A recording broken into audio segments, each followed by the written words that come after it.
Con trai lớn kéo Abu ra ngoài. Abu vẫn chưa hiểu chuyện gì đang xảy ra. Anh nói với con trai lớn, đừng lo, anh và Soja sẽ không đánh nhau. Con trai lớn lại yêu cầu Abu rời đi. Abu đẩy tay con trai lớn ra, cảnh cáo nếu còn cản thì anh sẽ nổi giận thật đấy. Con trai lớn nói, hai người đã ly hôn, bảo Abu đừng tiếp tục dây dưa với Soja. Abu nói anh chỉ muốn xem con. Lúc này Soja lại chặn Abu, nói rõ hai người đã ly hôn rồi, không cho anh xem con. Abu đẩy Soja sang bên, đi vào phòng khách. Anh nói Soja thật khó hiểu. Soja lại chạy vào phòng khách cản anh, ra hiệu cho con trai lớn kéo Abu ra ngoài. Cô không muốn Abu làm ảnh hưởng đến bọn trẻ. Abu chưa được giải thích rõ ràng, nhưng anh nhất quyết không chịu đi. Ba mẹ chồng cũng tới khuyên Abu, bảo anh tạm thời rời đi trước, chờ sau này sẽ giải thích rõ mọi chuyện. Abu hỏi, rốt cuộc trong nhà đã xảy ra chuyện gì? Anh yêu cầu Soja nói cho rõ ràng. Con trai lớn bảo Abu ra ngoài trước, đừng cãi vã trong phòng khách làm trẻ sợ. Sau đó bảo Soja đi ra ngoài, giải thích rõ ràng cho Abu.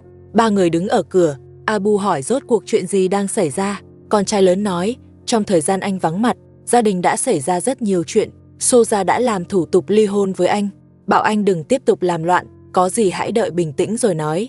Abu nói chưa ký giấy thì không thể ly hôn. Soja nói, trong thời gian Abu rời nhà, anh không gửi tiền sinh hoạt, cũng không hề gọi điện hỏi han, nên cô đã làm thủ tục ly hôn. Abu quay sang hỏi ba mẹ chồng, những gì Soja nói có đúng không? Bà xác nhận, họ đúng là đã ly hôn. Abu không tin nổi. Con trai lớn nói, anh đã tận mắt thấy giấy tờ, xác nhận hai người đã ly hôn, bảo anh đừng tiếp tục làm phiền Soja. Abu nói nếu đã quay về rồi, hai người vẫn có thể tái hôn. Anh bảo Soja cùng đi đăng ký lại. Soja lập tức đòi tiền Abu, nói muốn tái hôn thì phải có tiền. Abu nói anh không có. Soja bảo không có tiền thì biến mất. Cô cần một cuộc sống tốt hơn. Cô muốn gả cho người, cho cô cuộc sống sung sướng. Bảo Abu nghèo thì mau rời đi. Abu không cho phép cô lấy người khác. Abu vẫn muốn tái hôn với Soja, nhưng Soja không đồng ý. Con trai lớn càng thêm sốt ruột. Anh yêu cầu Abu rời khỏi đây. Ba mẹ chồng cũng khuyên Abu, bảo anh đừng làm lớn chuyện, nên quay về sống tốt với vợ cả. Vì Soja đã tái hôn rồi, đừng tiếp tục làm phiền cuộc sống của cô. Abu hỏi rốt cuộc Soja cưới ai. Soja vừa định mở miệng thì con trai lớn lập tức ngăn lại, bảo Abu đừng hỏi nữa và rời đi trước. Qua một thời gian anh sẽ tự biết. Con trai lớn kiên quyết không nói. Abu quay sang hỏi ba mẹ chồng, nhưng bà cũng không trả lời. Con trai lớn tiếp tục khuyên Abu rời đi, nói sau này anh sẽ hiểu rõ mọi chuyện. Abu quay sang hỏi Soja, anh chỉ muốn biết ai đã cưới cô. Soja nói nếu nói ra thì Abu phải rời khỏi đây, không được tiếp tục gây chuyện. Abu nói anh rất rộng lượng, chỉ cần biết cô cưới ai, anh sẽ không dây dưa nữa. Soja nói việc tái hôn là có lý do. Cô trách Abu không lo cho gia đình, cũng chưa từng đưa tiền sinh hoạt, nên cô buộc phải ly hôn.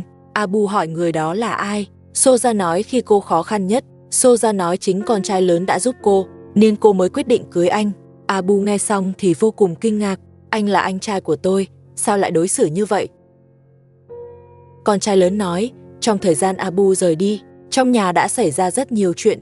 Ông bố chồng bị thương không ai chăm sóc, trong nhà thiếu tiền, thiếu cả đồ ăn. Gọi điện cho Abu cũng không liên lạc được. Ông bố chồng buộc phải gọi cho anh. Chính anh là người quay về chăm sóc ông, cũng là anh bỏ tiền lo sinh hoạt trong nhà. Anh còn giúp Soja chăm sóc cặp song sinh. Lâu dần giữa hai người nảy sinh tình cảm, nên họ mới quyết định kết hôn. Con trai lớn bảo Abu có thể hỏi ông bố chồng xem những lời anh nói có đúng không. Ông bố chồng bảo Abu xem lại ghi chép, nếu không có con trai lớn thì cả nhà đã đói, có lẽ chẳng còn gì để ăn uống sinh sống. Abu quay sang nói với con trai lớn, Soja vốn là người hay gây chuyện, cô rời xa tôi cũng coi như nhẹ người, đỡ phải suốt ngày xin tiền của tôi. Giờ thì anh tự nuôi cô ấy đi, đã kết hôn rồi thì gánh trách nhiệm đi. Rồi anh đòi mang một đứa song sinh đi, coi như giúp họ giảm bớt gánh nặng. Nói xong liền đi tìm Soja đòi con. Soja không đồng ý giao con cho anh. Con trai lớn cũng chạy tới ngăn cản. Anh kéo Abu đi tìm ông bố chồng. Con trai lớn nói Abu không phải người con tốt, rồi hỏi ông bố chồng trước mặt mọi người, Abu có từng đưa tiền sinh hoạt không? Ông bố chồng trả lời là chưa từng. Con trai lớn vỗ vai Abu nói, anh lười biếng, không chịu làm việc, giờ còn muốn mang song sinh đi, anh tuyệt đối không đồng ý. Soja cũng tuyên bố không cho mang con đi. Cô bảo con trai lớn đuổi Abu ra ngoài, cô không muốn nhìn thấy anh nữa. Con trai lớn lại bảo Abu rời đi, muốn được tôn trọng thì phải biết lo cho vợ. Abu nói nguyên nhân mọi chuyện là do Soja. Cô là người đã tính toán tất cả. Soja mỉa mai đàn ông vô dụng, không ai muốn theo người như vậy. Cô bảo Abu đừng tới làm phiền nữa. Soja là người mưu mô nhất nhà. Cô ta đã ép vợ cả rời đi, giờ tiếp tục đẩy Abu ra ngoài. Trong lúc hai người còn giằng co, con trai lớn bế Song Sinh vào phòng. Ông bố chồng và bà mẹ chồng cũng mặc kệ. Họ không muốn Abu ở lại vì anh quá lười biếng, chỉ ăn bám. Không ai muốn nuôi người vô dụng, ai nhìn cũng thấy bực bội khó chịu. Abu lại vùng ra khỏi Soja.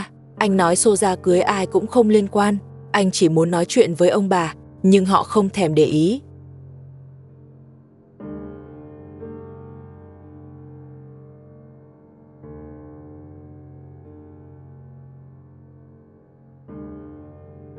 Họ vẫn tiếp tục bàn chuyện khác.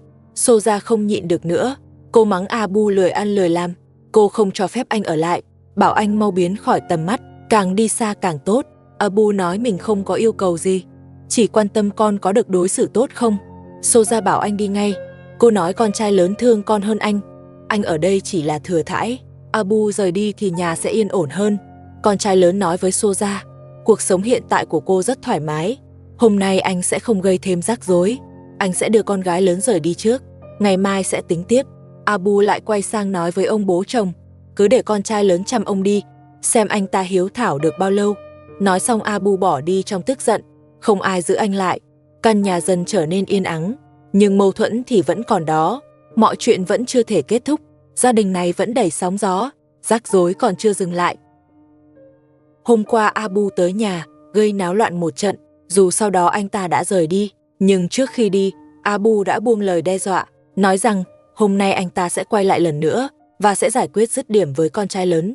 Con trai lớn lại không để những lời đó trong lòng, dù sao họ cũng là anh em ruột. Anh tin Abu sẽ không làm chuyện quá đáng. Hơn nữa, việc không cho Abu mang Song Sinh đi là đúng, vì Abu suốt ngày lười biếng, không lo làm ăn. Nếu giao hai đứa nhỏ cho anh ta, chúng chỉ có thể chịu khổ theo anh ta. Sáng sớm hôm đó, ống thoát nước trong nhà lại bị tắc. Ông bố chồng đứng ra chỉ đạo con trai lớn sửa chữa. Ông còn dặn dò anh, nếu hôm nay Abu quay lại gây chuyện, ông sẽ đứng về phía con trai lớn, tuyệt đối không để Abu làm hại anh. Trong lúc đó, Soja vừa pha sữa cho cặp Song Sinh, vừa nói ra suy nghĩ trong lòng mình. Cô mong con trai lớn đưa cô rời khỏi nơi này, để tới thành phố khác sinh sống, vì hành vi hôm qua của Abu khiến cô cảm thấy rất bất thường. Cô lo rằng hôm nay, nếu Abu quay lại, anh ta sẽ làm ra chuyện quá khích. Ở lại đây, cô cảm thấy không an toàn. Cô giục con trai lớn sớm quyết định. Ông bố chồng lên tiếng, nói Abu sẽ không đến mức làm liều, chỉ có Soja ở nhà, suốt ngày suy nghĩ lung tung, tự chuốc thêm phiền phức cho mọi người. Lúc này cặp Song Sinh lại bắt đầu khóc. Ba mẹ chồng lẩm bẩm nói, hay là để Abu mang đứa con gái đi, còn đứa con trai thì ở lại nhà. Soja lập tức phản đối, nói Song Sinh đều là con cô sẽ không để Abu mang đi bất kỳ đứa nào. Dù hai đứa có khóc đến đâu, cô cũng không bao giờ chấp nhận. Dù đối xử với người khác rất lạnh lùng, nhưng với cặp Song Sinh của mình, Soja vẫn thật sự rất thương con. Cô quay sang hỏi con trai lớn, hỏi ống thoát nước đã sửa xong chưa. Con trai lớn nói chỗ tắc rất nghiêm trọng, cần thêm chút thời gian nữa. Soja liền bảo con trai lớn rời khỏi nhà trước, ra ngoài tránh mặt một lúc. Cô sợ Abu quay lại sẽ làm hại anh. Con trai lớn nói họ đã là vợ chồng thì phải đối mặt với thực tế, không thể trốn tránh mãi được. Đợi Abu đến rồi xem anh ta nói gì. Anh không muốn vì chuyện kết hôn này mà mất đi một người anh em. Gia đình này vốn toàn những người kỳ quặc, trở mặt còn nhanh hơn lật bánh tráng. Cuộc sống vốn yên ổn lại sắp bị đảo lộn. Ông bố chồng ném quần áo mình xuống đất, bắt Soja đem đi giặt. Soja nói mình giặt đồ cho ông là không phù hợp, bảo quần áo của ông để con trai lớn giặt. Con trai lớn nói, còn có quần áo của ba mẹ chồng, Soja có thể giặt đồ của bà, còn đồ của ông để anh lo. Soja lại bảo con trai lớn mang tất cả đi giặt luôn.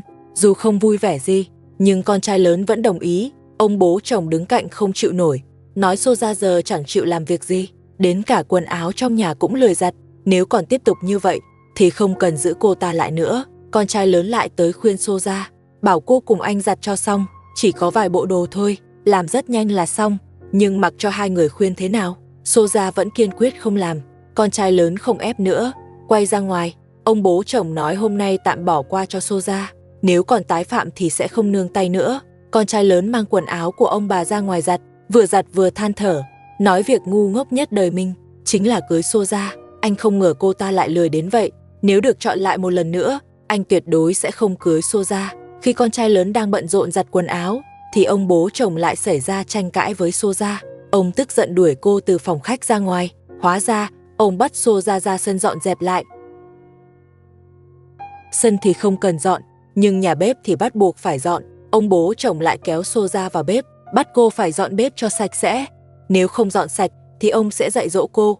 Soja cầu nhau chửi ông bố chồng quá ác, lúc nào cũng kiếm việc bắt cô làm, không cho yên thân.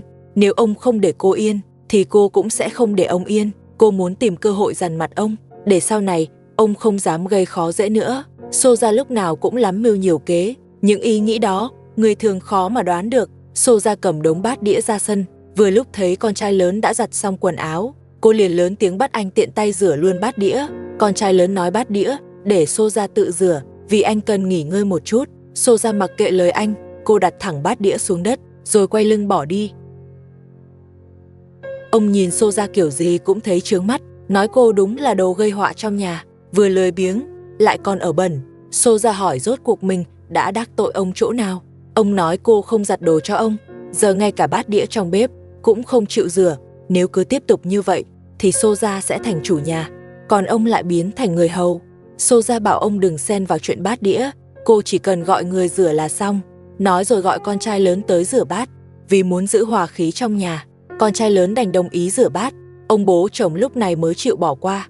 Con trai lớn giặt xong quần áo, lại tiếp tục rửa hết bát đĩa, rồi quay lại phòng khách cùng Soja chăm sóc cặp song sinh. Khi đang trông con, anh lại nói với Soja rằng cô không thể cứ tiếp tục sống như thế.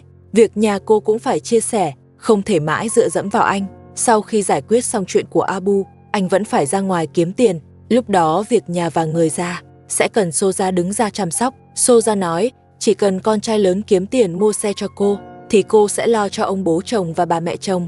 Lúc này bà mẹ chồng khập khiễng đi vào. Bà nói con trai lớn không được rời khỏi nhà. Nếu anh rời đi, thì Soja chắc chắn sẽ bắt nạt bà. Vết thương ở chân bà chính là do hôm qua bị Soja đẩy ngã. Bà bảo con trai lớn mau gọi bác sĩ, vì chân bà đau không chịu nổi. Con trai lớn ra ngoài gọi điện cho bác sĩ, nói rằng bà mẹ chồng bị đau chân, giống lần trước ông bố chồng bị ngã, mong bác sĩ tới xem giúp. Nhưng bác sĩ nói hôm nay không rảnh, bảo anh lấy thuốc bôi của ông bố chồng, bôi tạm cho bà mẹ chồng. Con trai lớn nói thuốc của ông đã hết, mà chân bà mẹ chồng đau quá, mong bác sĩ thu xếp tới giúp. Bác sĩ nói nhanh nhất cũng phải đợi đến ngày mai, nếu không đợi được thì đưa bà lên thành phố khám. Con trai lớn nói nhà không có xe, đành để bà mẹ chồng chờ thêm, đợi bác sĩ ngày mai tới xử lý. Con trai lớn cúp máy, rồi vào báo lại việc bác sĩ không tới được, cho bà mẹ chồng biết. Bà mẹ chồng than vãn chân đau dữ dội, bắt Soja xoa bóp cho mình. Soja nói muốn xoa thì để ông bố chồng làm, cô không có thời gian hầu hạ. Bà mẹ chồng tức giận cầm đồ ném về phía cô, nói mình bị thương cũng là do Soja đẩy, đợi khi khỏi sẽ đẩy ngược lại cô, để cô cũng nếm mùi đau đớn như vậy. Soja quay sang bảo con trai lớn nghe đi, nói bà mẹ chồng có ác ý với cô, nếu sau này cô và bà xảy ra xung đột thì bảo con trai lớn đừng xen vào. Đúng lúc họ còn đang cãi nhau thì Abu lại từ ngoài bước vào. Abu đã quay lại, lần này anh ta vào thẳng vấn đề, không vòng vo. Anh nói rõ với con trai lớn và Soja rằng lần này đến không phải để cãi vã, mà là để bàn bạc cách giải quyết triệt để những mâu thuẫn giữa họ. Nếu bàn bạc ổn thỏa thì mọi chuyện đều có thể nói, nhưng nếu không bàn được thì sau này ngày nào Abu cũng sẽ tới tìm con trai lớn. Con trai lớn nói chỉ cần Abu không mang song sinh đi thì chuyện gì cũng có thể thương lượng. Abu liền đáp lại không mang song sinh đi cũng được, nhưng anh ta sẽ đưa ra vài điều kiện, chỉ cần họ đồng ý các điều kiện đó thì song sinh sẽ được ở lại. Nói xong những lời này, Abu liền đi tìm ông bố chồng, muốn ông đứng ra làm người làm chứng. Nhưng ông bố chồng nói ông không muốn can dự, mọi việc để họ tự giải quyết. Abu muốn ép ông bố chồng làm chứng, nên quay sang tìm Soja. Anh nói nếu ông bố chồng không tham gia thì anh ta sẽ mang song sinh đi. Ông bố chồng nghe vậy liền bước tới, nói với Abu ông đồng ý làm người làm chứng, nhưng yêu cầu Abu đừng làm can, có điều kiện thì cứ nói, nhưng không được đưa ra yêu cầu quá đáng.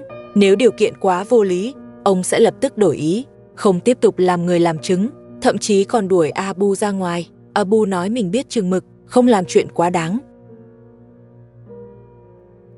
Abu nói trong nhà có 2 căn nhà, một căn ông bố chồng đã cho con trai lớn, giờ chỉ còn lại căn này. Soja đã kết hôn với con trai lớn, nên căn nhà này không thể cho Soja nữa. căn nhà này phải thuộc về Abu. Soja lập tức phản đối, cô chạy tới nói với ông bố chồng, nhà này tuyệt đối không thể cho Abu, vì trước đó ông đã hứa sẽ để căn nhà cho bé trai song sinh, không liên quan gì tới Abu. Ông bố chồng nói với Soja, cô đã gả cho con trai lớn rồi, thì căn nhà này không thuộc về cô nữa, hiện tại nhà vẫn là của ông, tạm thời ông chưa cho ai cả. Abu nói nếu không được chia nhà thì không còn gì để bàn nữa, anh ta sẽ mang song sinh đi. Anh ta còn hỏi ông bố chồng, song sinh quan trọng hay căn nhà quan trọng? Ông bố chồng suy nghĩ một lúc, rồi nói căn nhà này sẽ để cho vợ cả, nhưng vợ cả phải chịu trách nhiệm chăm sóc ông, và coi như chuyện này đã quyết định xong. Ông bố chồng đồng ý để nhà cho vợ cả, nhưng với điều kiện, vợ cả phải ở lại chăm sóc ông và bà mẹ chồng. Quyết định này bị Soja nghe thấy, cô lập tức đưa ra ý kiến mới, nói nếu vợ cả muốn căn nhà này, thì Abu phải giúp đuổi Maria đi. Khi Maria bị đuổi, thì cô và con trai lớn sẽ chuyển tới căn nhà kia ở.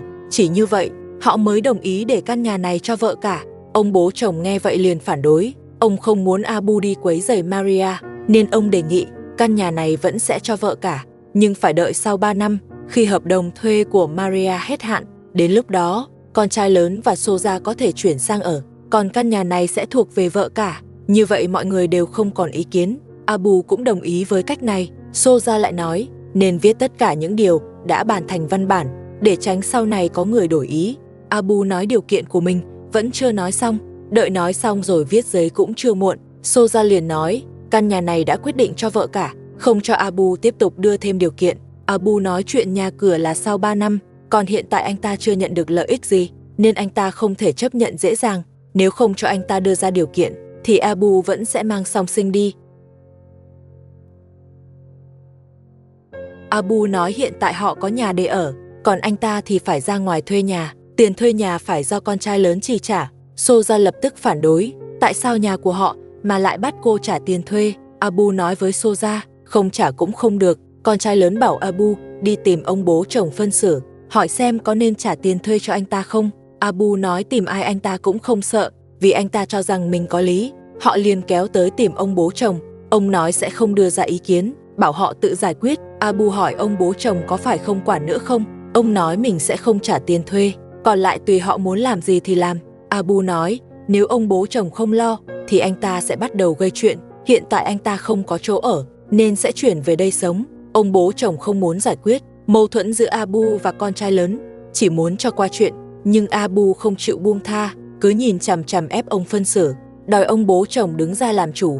Ông nói Abu thuê nhà bên ngoài thì tự lo tiền thuê. Abu nói nếu không giải quyết tiền thuê thì anh ta sẽ dọn về đây ở. Soja lập tức nói không được, một là nhà không đủ chỗ, hai là nếu Abu quay lại, mâu thuẫn trong nhà sẽ tiếp diễn. Cô không muốn ngày nào cũng cãi nhau. Con trai lớn bảo Abu về trước, cho họ vài ngày để bàn bạc, sẽ báo lại sau khi quyết định. Nhưng Abu nói hôm nay phải có câu trả lời, nếu không giải quyết cho anh ta thì con trai lớn và Soja phải ra ở kho, còn anh ta sẽ ở căn nhà lớn, vì căn nhà lớn vốn thuộc về anh ta. Còn nhà của con trai lớn hiện đang để Maria ở, bảo họ đi tìm Maria mà giải quyết. Ông bố chồng nghe nhắc tới Maria, lập tức đứng dậy ngăn lại, nói chuyện này không liên quan tới Maria.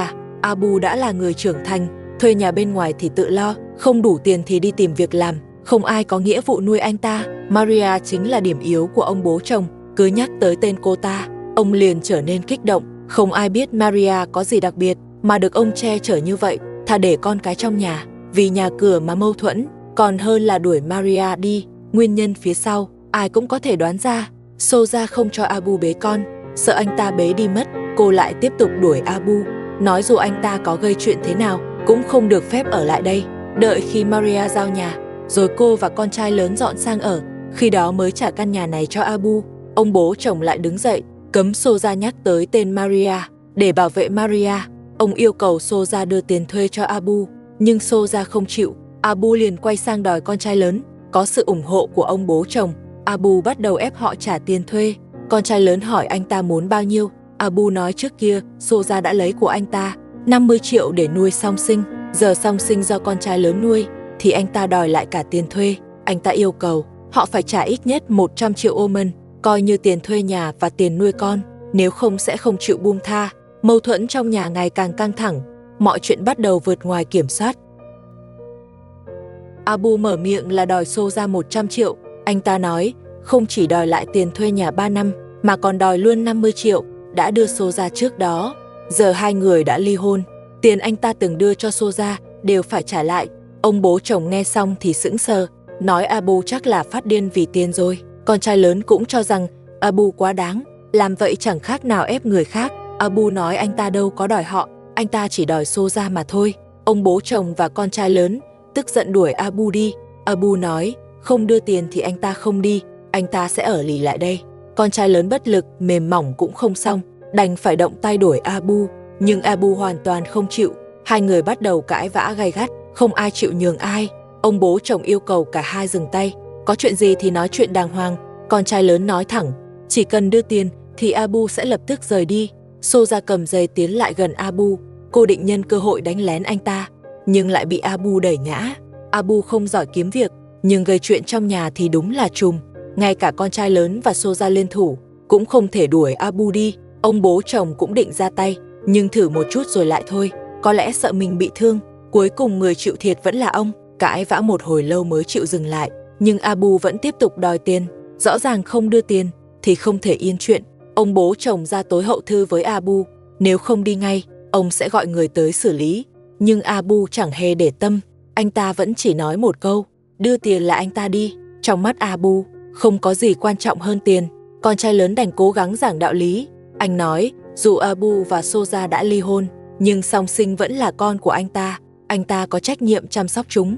Số tiền đã đưa cho Soja có thể dùng để nuôi song sinh, họ không thể trả lại số đó. Nhưng tiền thuê nhà, con trai lớn đồng ý sẽ trả cho Abu. Abu nói, như vậy thì anh ta đồng ý, để con trai lớn trả tiền thuê nhà 3 năm, tổng cộng là 60 triệu. Con trai lớn nói, không thể trả một lần toàn bộ, chỉ có thể trả từng năm, trước mắt trả 20 triệu, phần còn lại sẽ trả sau. Abu đồng ý, anh ta cầm tiền của con trai lớn, rồi rời đi cùng bọn trẻ. Chuyện của anh ta tạm thời kết thúc, nhưng rắc rối mới lại bắt đầu. Hôm qua, ông bố chồng biết được, khi Abu rời nhà, anh ta đã lén đưa Soja 50 triệu, đây không phải số tiền nhỏ. Sáng sớm hôm nay, ông bố chồng bắt đầu trách móc, nói khi ông bị thương ở chân, trong nhà không có tiền chữa trị, Soja cũng không chịu lấy tiền ra, khiến giờ ông phải chống gậy đi lại. Mọi chuyện đều là lỗi của Soja. Con trai lớn cũng hỏi Soja, xem cô còn giữ bao nhiêu tiền. Anh nói không phải muốn lấy lại tiền, mà chỉ muốn biết tình hình. Soja nói, tiền đó là Abu đưa cho cô, không ai được động tới. Bà mẹ chồng nói chân mình cũng bị thương, là do hôm qua bị Soja đẩy ngã, yêu cầu Soja lấy tiền ra trả bác sĩ. Soja vẫn cứng đầu từ chối, không ai được lấy tiền của cô. Cô nói tiền của cô là của cô, không liên quan tới ai khác. Nếu còn đòi tiền, cô sẽ không chăm sóc họ nữa. Soja là người cực kỳ thực dụng, trong mắt cô, tiền là quan trọng nhất.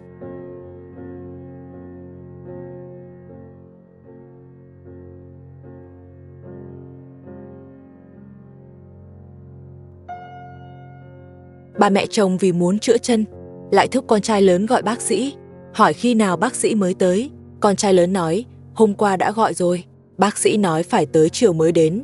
Con trai lớn bảo bà mẹ chồng cố gắng chờ thêm một chút. Bà mẹ chồng nói, mình không chờ nổi nữa, nếu vết thương ở chân không chữa kịp thời, thì có thể sẽ không đi lại được. Ông yêu cầu con trai lớn gọi tiếp cho bác sĩ.